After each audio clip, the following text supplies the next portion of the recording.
دہشت گردی کے خلاف جنگ میں پاکستان کا کردار رہا ہے. میں چاہوں گا کہ جس طریقے سے ہم نے اس جنگ کو لڑا، جتنا بڑا یہ چیلنج ہمیں آیا، جتنی قربانیاں ہم نے دی، ہماری سیکورٹی فورسز کی قربانی ہے، ہمارے عوام کی قربانی ہے، اور جتنی ہماری اکانومی نے سفر کیا، جب ہم دیکھتے ہیں دنیا کا رسپانس اور خاص طور پر امریکہ کا رویہ، تو بڑا قابل افسوس رویہ ہوتا ہے کہ پاکستان جیسا ملک جس نے ایک ایسی جنگ لڑی جو صرف ہماری جنگ نہیں تھی، ہم نے پوری دنیا کی ایک جنگ لڑی، اور دہشت گردی جو پوری دنیا کے لیے ایک چیلنج بنا ہوا تھا، لیکن اس میں سب سے زیادہ قربانیاں پاکستان نے دی. میں چاہوں گا کہ اس حوالے سے جو پاکستان کا رول رہا اور جو ہونا چاہیے تھا کہ دنیا ان قربانیوں کو ریکگنائز کرتی، ایسے نہیں ہوا. کیا سوچ رہی اور کیا اب اس وقت کیا ہونا چاہیے؟ ڈاکٹر صاحب، بڑی واضح بات ہے کہ دنیا کو امن پاکستان نے دیا ہے. پاکستان کے امن کو تباہ کرنے میں ان لوگوں کا کردار تھا جن کو دنیا افغانستان میں لائی تھی. 80 کی دہائی میں ڈبل اے جو امریکن ایئر لائن ہے، double American airline, double A بڑا ماں لکھا ہوتا ہے، اس کی آدھی ٹکٹ تھی جو افغانستان کے جہاد میں آنا چاہے. اسی طرح ایئرپورٹوں پہ کاؤنٹر بنے ہوئے تھے اور بڑا استقبال کر کے بڑی محبت سے لوگوں کو بھیجا جاتا تھا افغانستان کے جہاد کے لیے. سوویت یونین ٹوٹ گئی، امریکہ کے مقاصد پورے ہو گئے. وہ ہزاروں نوجوان جو اپنے اپنے ممالک کے باغی ہوئے اور وہ افغانستان کے جہاد میں آ گئے، ان کی واپسی کا کوئی راستہ نہیں بنایا گیا. وہ افغانستان کے اور پاکستان کے قبائلی علاقوں میں ٹھہر گئے، اور پھر وقت اور حالات کے ساتھ ساتھ وہ پوری دنیا کے لیے خطرہ بن گئے.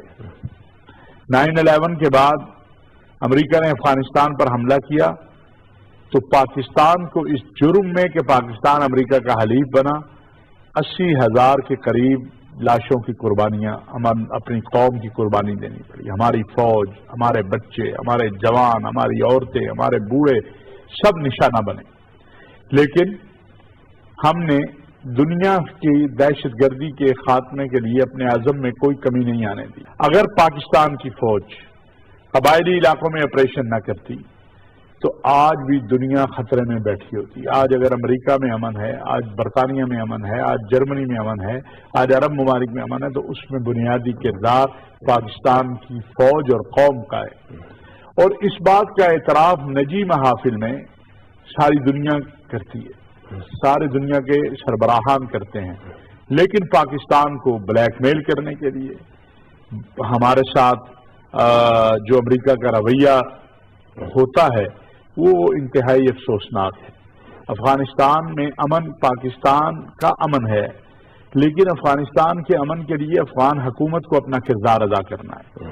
ہم نے تو امریکہ کے کہنے پر طالبان کے جو فیملیاں، طالبان لیڈر نہیں، جو ان کی فیملیاں پاکستان میں رہتی تھیں، ہم نے تو انہیں بھی روانہ کر دیا، انہیں بھی کہا کہ وہ یہاں نہ رہیں.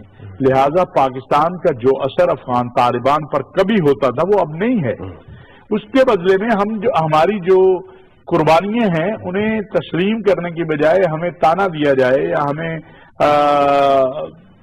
یہ کہا جائے کہ پاکستان میں بیٹھ کے کوئی افغانستان کا امن تباہ کر رہا ہے، تو یہ حقیقت کے برعکس ہے. اور میں سمجھتا ہوں موجودہ حکومت نے اس حوالے سے بڑا جاندار موقف اپنایا ہے. ہم نے امریکہ کو بھی بتایا ہے، ہم نے باقی دنیا کو بھی بتایا ہے کہ افغانستان میں اگر آپ امن چاہتے ہیں تو یہ امن افغانستان کے گروپوں، افغانستان کی حکومت کے بیٹھنے سے ہوگا. ہم نے جب بھی کوشش کی اس کو سبوتاژ کیا گیا. ہم نے مذاکرات کی کوشش کی، مری میں ہوں یا مری کے بعد ہوں، آپ کے سامنے ہے. کبھی ملا عمر کی موت کی خبر آئی، کبھی اختر منصور کو نشانہ بنایا گیا، اور اسی طرح باقی چیزیں ہیں. اس لیے ہم یہ سمجھتے ہیں کہ پاکستان کی قربانیوں کو فراموش نہیں کیا جا سکتا. حقیقت کی دنیا یہی ہے کہ پاکستان نے دنیا کو امن دیا اور اپنی قربانی دی ہے. آج بھی اگر افغانستان میں امن قائم کرنے کے لیے پاکستان کا کردار ادا کر سکتا ہے تو ہم تو روز اول سے کہہ رہے ہیں کہ ہم اس کے لیے تیار ہیں. ہمارے علماء افغان علماء کے ساتھ بیٹھے ہیں، آپ کے سامنے ہے انڈونیشیا کے اندر جو کانفرنس ہوئی ہے، پھر اس کے بعد سعودی عرب میں ایک کانفرنس ہوئی ہے. تو پاکستان، سعودی عرب، دیگر اسلامی ممالک جو ہیں وہ افغانستان میں امن چاہتے ہیں، لیکن افغان طالبان کو اور افغان حکومت کو اور افغانستان کے دیگر گروپوں کو بھی اس میں جب تک وہ کردار ادا نہ کریں، ہم کون ہوتے ہیں ڈاکٹر صاحب؟ ہم پاکستانی ہیں، اور ہمارے ملک کو تو جو بدامنی ملی ہے اس کے تمام سرے جا کے افغانستان سے ملتے ہیں۔ آج تک افغانستان یہ ثبوت نہیں دے سکتا کہ پاکستان کی حکومت یا اسٹیبلشمنٹ یا پاکستان کی مذہبی جماعتیں، سیاسی جماعتیں افغانستان کی بدامنی کے لیے میں شامل ہوں یا وہ ایسے گروہوں کی مدد کرتی ہوں جو اس طرح کے کام کرتے ہیں۔ لیکن ہمارے پاس تو بے انتہا شواہد ہیں کہ کون کہاں پہ بیٹھ کے پاکستان میں خودکش حملے کرواتا ہے، پاکستان کے اسکولوں پہ حملے کرواتا ہے، کالجوں پہ حملے کرواتا ہے، اور اس بات کا افغان حکومت کو اور امریکہ کو اور دنیا کو واضح طور پر معلوم ہے۔ اچھا آپ سب، کیا آپ یہ سمجھتے ہیں کہ جتنے مؤثر طریقے سے ہمیں دنیا تک یہ بات پہنچانی چاہیے تھی، یہ قربانیاں جو ہم نے دیں اور جس طریقے سے یہ آپریشن ہم نے کیے، چاہے وہ رد الفساد تھا، چاہے وہ ضرب اسد تھا، یہ جو ایک اتنے دنیا کے، یعنی جس میں آپ سمجھیں کہ مشکل ترین پہاڑی سلسلوں میں ہمارے جوانوں نے قربانیاں دیں، جس طرح دنیا کو بتانا چاہیے تھا کہ پاکستان نے کیا رول پلے کیا کہ آج دنیا میں اس دہشت گردی کا نسور بہت حد تک ختم ہو گیا، ہم وہ مؤثر طریقے سے شاید دنیا تک یہ پہنچا سکے ہیں یا نہیں پہنچا سکے، اور اگر پہنچانا ہے تو کتنا ضروری ہے کہ ہمارے سفارت خانے، ہمارے جو میڈیا ہے وہ، یعنی ہمیں ایسی اسٹریٹجی بنانی چاہیے کہ امریکہ جو مرضی کہتا رہے، ہماری آواز دنیا تک پہنچے اور ہم اپنی قربانیوں کو دنیا کو بتا سکیں کہ ہم نے کیا کچھ کیا۔ ڈاکٹر صاحب، میں سمجھتا ہوں کہ اس میں ہم سے کوتاہی ہوئی ہے اور ہمیں اب اس معاملے کو دنیا کے سامنے لانا چاہیے۔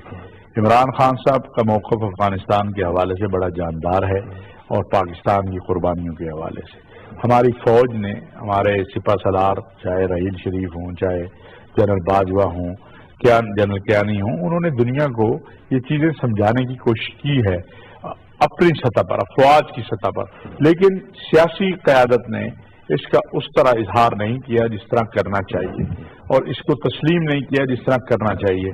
میرا خیال ہے کہ اب وقت آ گیا ہے کہ ذرائع ابلاغ کے ذریعے ہم اپنی قربانیوں کو دنیا کے سامنے پیش کریں اور بتائیں دنیا کو کہ آپ اگر آج امن سے رہ رہے ہیں تو اس میں ہمارا کیا کردار ہے، اس تزئین گلستان میں ہم نے کیا کردار ادا کیا۔ ہمارے نوجوانوں نے، خوبصورت ترین ہمارے پولیس کے جوانوں، فوج کے جوانوں، سلامتی کے اداروں کے جوانوں، انہوں نے جو قربانیاں دی ہیں انہیں دنیا کے سامنے ہمیں لانا چاہیے۔ اچھا آپ صاحب، اس کا ایک پہلو جو دہشت گردی کی ہم بات کر رہے ہیں نا، ریئیکشن جو ہے، اس کا ایک پہلو جو ہے وہ یہ بھی ہے کہ جو اس طرح کے واقعات ہوتے ہیں یا اس طرح کی چیزیں آتی ہیں جو ہالینڈ میں ہونے لگا تھا، یہ خاکے کا مقابلہ کروایا جا رہا ہے ہمارے، یعنی یہ چیز جو ہے اس نیریٹو کو یا جو سوچ کو جو ہم چاہتے ہیں پروان چڑھے، اسلام کا صحیح میسج دنیا تک جائے، اور ایکسٹریمزم جو ہمارے اندر بعض طبقہ جو ایسا جو ان چیزوں کو لے کے آگے آتا ہے اور اپنا نیریٹو دیتا ہے، تو دنیا کے یہ جو ممالک ہے، میں اس لیے کہہ رہا ہوں کہ اگر دنیا تک ہم اپنی بات پہنچائیں اور انہیں بتایا جائے کہ یہ چیزیں ہوتی ہیں جو ایکسٹریمزم کو دنیا میں پروموٹ کرتی ہیں، کتنا ضروری ہے کہ اگر دنیا کو امن کا خطہ بنانا ہے تو اس طرح کی چیزوں کو روکا جا سکے۔ دیکھیے ڈاکٹر صاحب، یہ بہت ضروری ہے، اسی لیے ہم سمجھتے ہیں کہ اقوام متحدہ کی سطح پر قانون سازی ہو کہ تمام مذاہب کے مقدسات، آسمانی مذاہب کے جو مقدسات ہیں ان کا احترام کیا جائے۔ ہم تو مسلمان پابند ہیں، آسمانی کتابوں کو بھی مانتے ہیں، انبیاء کو بھی مانتے ہیں، لیکن جو اسلام پر حملہ آور ہوتے ہیں ان کو روکنے کے لیے بھی حکومتوں کو اپنا کردار ادا کرنا چاہیے، اور یہی وہ لوگ ہیں جو انتہا پسند اور دہشت گرد قوتوں، جماعتوں، گروہوں کو مضبوط کرتے ہیں، ان کے نیریٹو کو مضبوط کرتے ہیں کہ بات چیت مسائل کا حل نہیں، تشدد سے مسائل حل ہوں گے، طاقت سے مسائل حل ہوں گے۔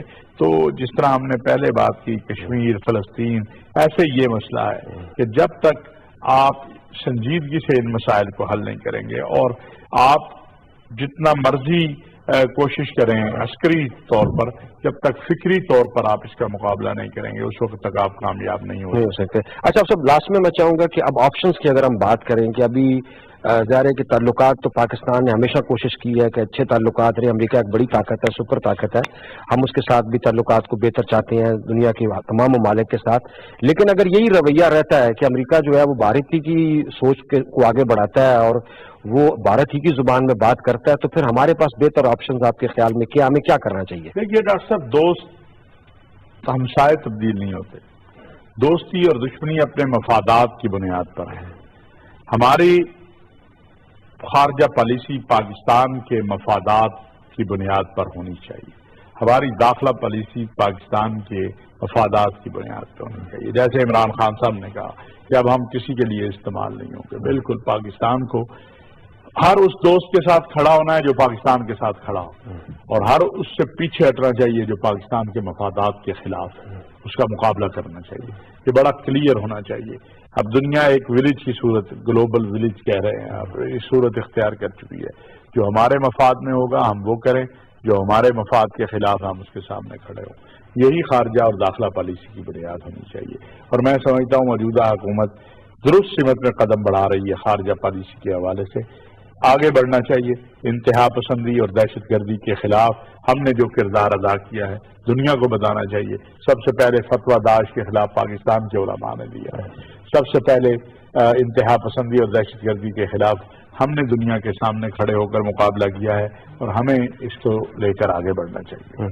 اصل یہ روس کے ساتھ ہمارے جو تعلقات کی بہتری ہے، کیا یہ ہمارے لیے کیسا آپشن ہے کہ روس میں نے جیسے ڈاکٹر صاحب عرض کیا ہے کہ ہمیں اپنے مفادات دیکھنے ہیں. اگر امریکہ جو ہے وہ ہمارے مفادات کے خلاف کام کرتا ہے اور وہ صرف یہ سمجھتا ہے کہ پاکستان کو استعمال کرنا ہے اس نے، اور جب پاکستان کو ضرورت پڑے تو ہمیں دھکا دینا ہے، تو یہ ایسا نہیں چلے گا. پاکستان کسی کے لیے اب انشاءاللہ استعمال نہیں ہوگا. جو موجودہ قیادت ہے اس سے یہی توقع کی جاتی ہے اور یہی اس کا نعرہ ہے.